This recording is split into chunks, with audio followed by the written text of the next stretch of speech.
ओम ब्रह्म सत्यम सर्वधार। आज भागवत गीता से अध्याय 15 में बहुत ही सुंदर अध्याय भगवान श्री कृष्ण अर्जुन को क्या उपदेश दे रहे हैं। बहुत ही सुंदर उपदेश। इसको मन से श्रवण करें, बार बार श्रवण करें। जितनी बार श्रवण करेंगे उतना कुछ नया आपको मिलेगा। यही शास्त्र हमें देते हैं और जितना पढ़ते हैं उतना ही ज्ञान मिलता है। ये एक शास्त्रों का निर्णय। तो आइए श्लोक को श्रवण करते हैं। ये दूसरा श्लोक है 15वें अध्याय का।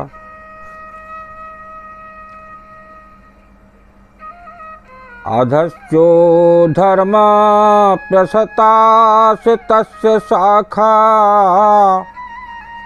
गुण प्रबद्धा विषय प्रबाला अधश्च मूलानुसन्ततानि कर्मानुबन्धीनि मनुष्यलोके। देखिए इस दूसरे श्लोक में क्या निर्णय है भगवान श्री कृष्ण का। उस संसार वृक्ष की तीनों गुणों रूप जल के द्वारा बड़ी हुई एवं विषय भोग रूप कोपलों वाली देव। ये विषय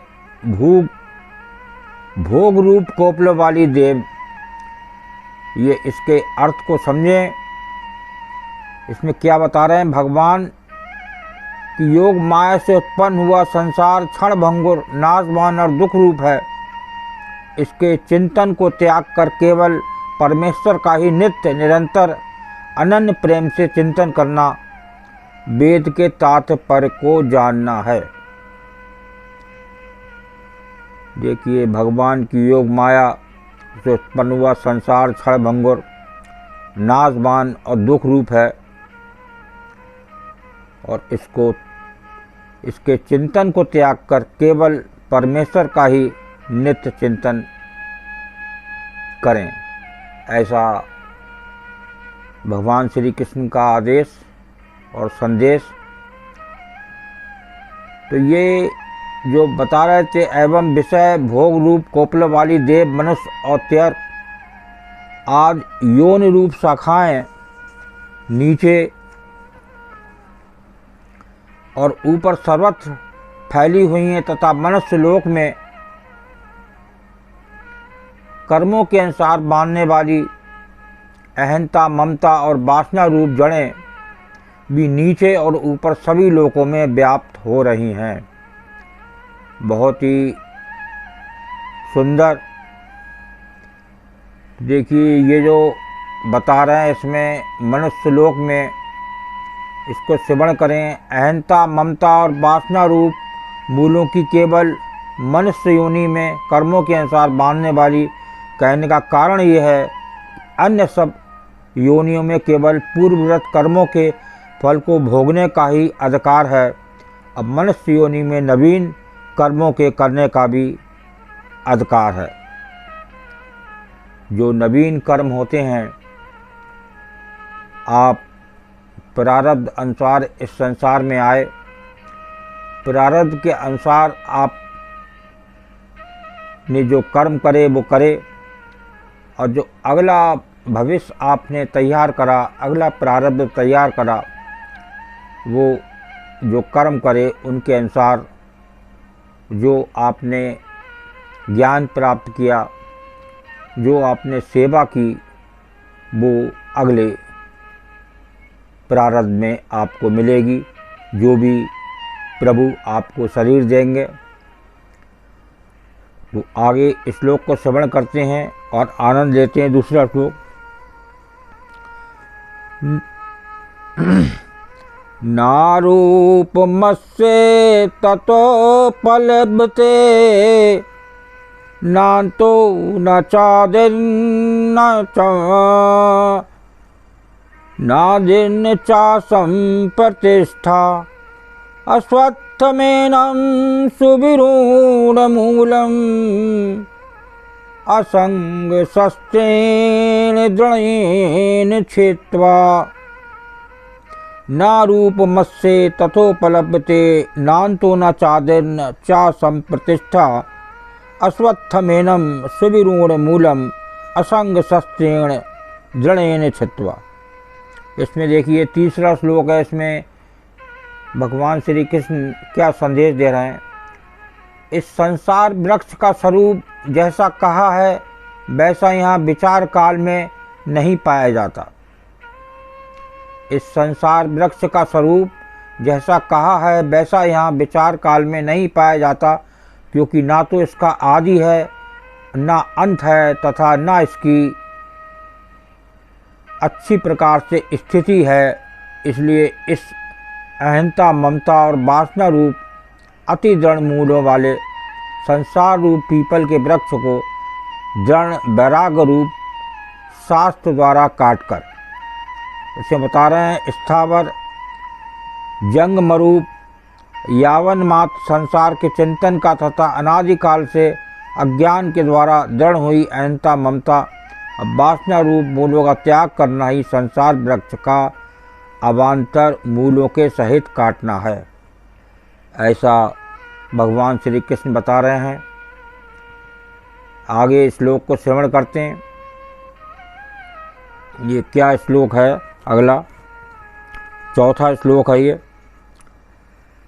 ततः पदनतात्परिमार्गतव्यै यस्मिन् गता न निवर्तन्ति भूयः तमेव चाद्धं पुरुषं प्रबद्धे यतः प्रवृत्य प्रसता पुराणी। देखिए चौथे श्लोक में क्या संदेश है। उसके पश्चात उस परम पद रूप परमेश्वर को भली बात खोजना चाहिए जिसमें गए हुए पुरुष फिर लौटकर संसार में नहीं आते। बहुत ही सुंदर संदेश।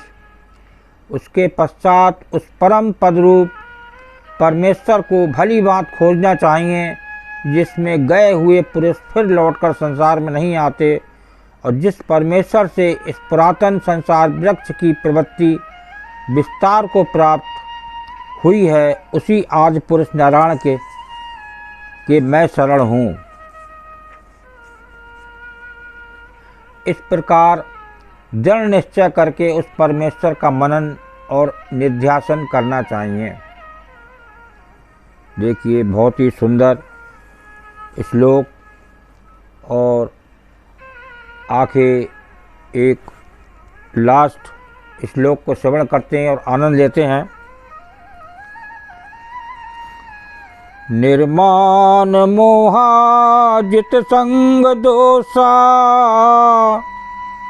आध्यात्म नित्याब्रनिमित्त कामा द्वंद्वैर्विमुक्ता सुख दुख संजैर गच्छन्ति मूढ़ा पदमभ्यन्तत्। बहुत ही सुंदर श्लोक, ये 5वां श्लोक है। देखिए इसमें क्या संदेश दे रहे हैं। बहुत ही सुंदर अद्भुत भगवान श्री कृष्ण का संदेश। जिसका मान और मोह नष्ट हो गया है, जिन्होंने आसक्ति रूप दोष को जीत लिया है, जिनकी परमात्मा के स्वरूप में नित्य स्थिति है और जिनकी कामनाएं पूर्ण रूप से नष्ट हो गई हैं, वे सुख दुख नामक द्वंद्वों से विमुक्त ज्ञानी जन उस अविनाशी परम पद को प्राप्त होते हैं। देखिए कौन से मानव उस अविनाशी परम पद को प्राप्त होते हैं,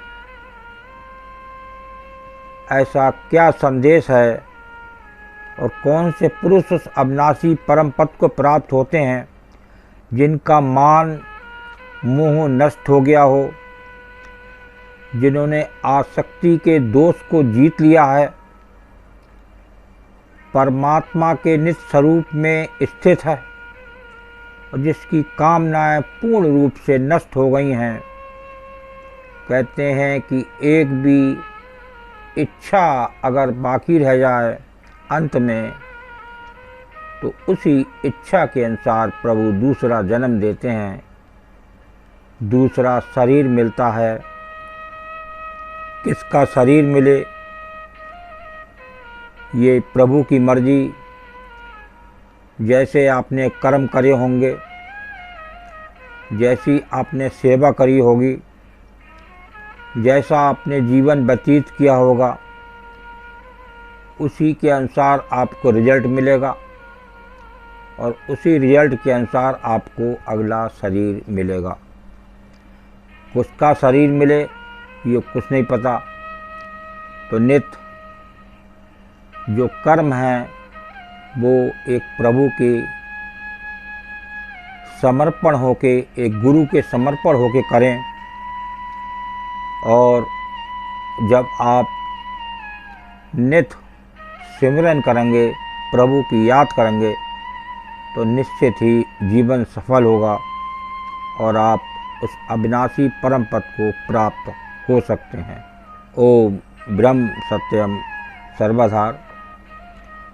दास कागरी चैनल अच्छा लगा हो, विचार अच्छे लगे हों, तो ज़रूर शेयर करें ताकि और भी लोग भगवान श्री कृष्ण का आनंद ले सकें और एक